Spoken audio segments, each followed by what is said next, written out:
今日はストレッチあるある、ももの裏側が伸びませんについてのお話をしたいと思います。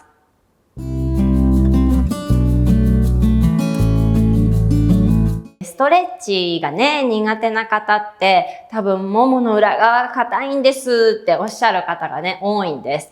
前屈できないんですとかね、こういうストレッチができないと皆さん、ここが硬いんです、ここがってね、おっしゃる方すごく多いんですけど、確かにね、ここが硬いのも、理由ではありますけど、前屈とかはね、お尻の筋肉とか骨盤の傾きとか、いろんなところがね、関係しているので、ストレッチをするときにね、ここが硬いだけっていうのが理由ではないんですけれども、確かにここがね、短縮してたら、前にね、行きづらいですよね。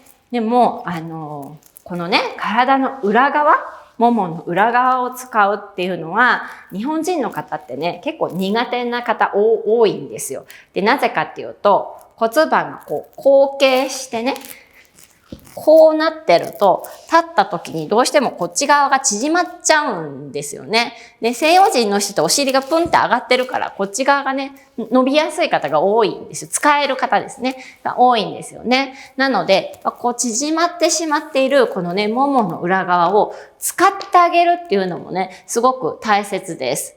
なので、もものね、裏側が硬いんですっておっしゃる方には、もちろんももの裏側を緩める方法も教えますよ。もみもみしてみようとかね。以前動画でもお伝えしましたけど、下にね、物を置いて自重で緩めようっていう方法も教えますけど、今日は使って緩めてみるっていうのをね、やりたいと思います。前もお話ししましたけど、縮んだり伸びたり、両方できて、やっぱりいいわけですよね。固まったままが一番動かないので、使うっていうことをね、やっていきたいと思います。ではですね、スクワットのような動きをしながら、ももの裏側を使いながら緩めていきます。スクワットって言うとね、多分皆さん、後ろにお尻を突き出してって言われる方がまず多いと思います。で、後ろにお尻を突き出して、よく言われるのは膝を前に出さないっていう風に言われると思うんですけど、はい、ここで一回ストップ。皆さん骨盤の傾きをここで考えてみましょう。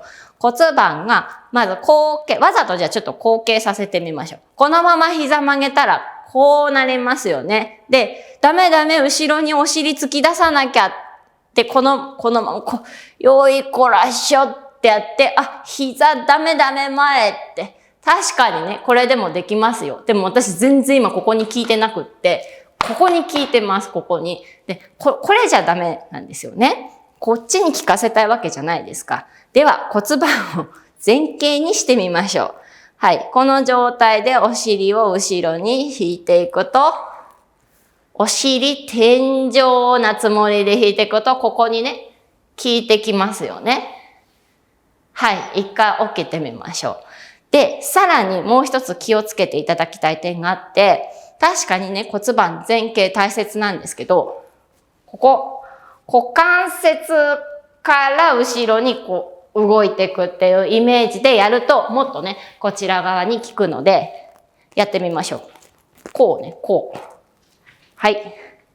では、股関節から、後ろにお尻を突き出していって、お尻天井なつもりで膝曲げると、ここビリビリね、来てると思うんですよね。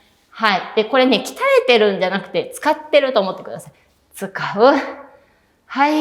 立つ。股関節から、お尻後ろに出していって、骨盤前傾のまま、ここ来てますよね。はい。立つ。はい。今ね、実験して分かったように、骨盤後傾のまま膝を曲げたら太ももに効いちゃうし、骨盤の傾きを考えないまま、お尻を後ろに突き出してってやっても、結局ここに効いてしまうので、この太もものね、裏側を使うっていう時には、股関節からこういうふうに体を使っていくことが大切です。いかがだったでしょうか。スクワットね、されてる方も多いと思いますので、ぜひね、股関節から体をね、動かすっていうことを習慣にしていきましょう。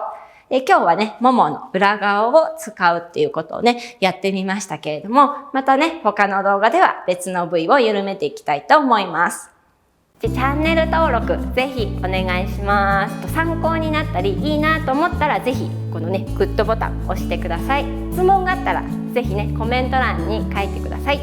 ではでは。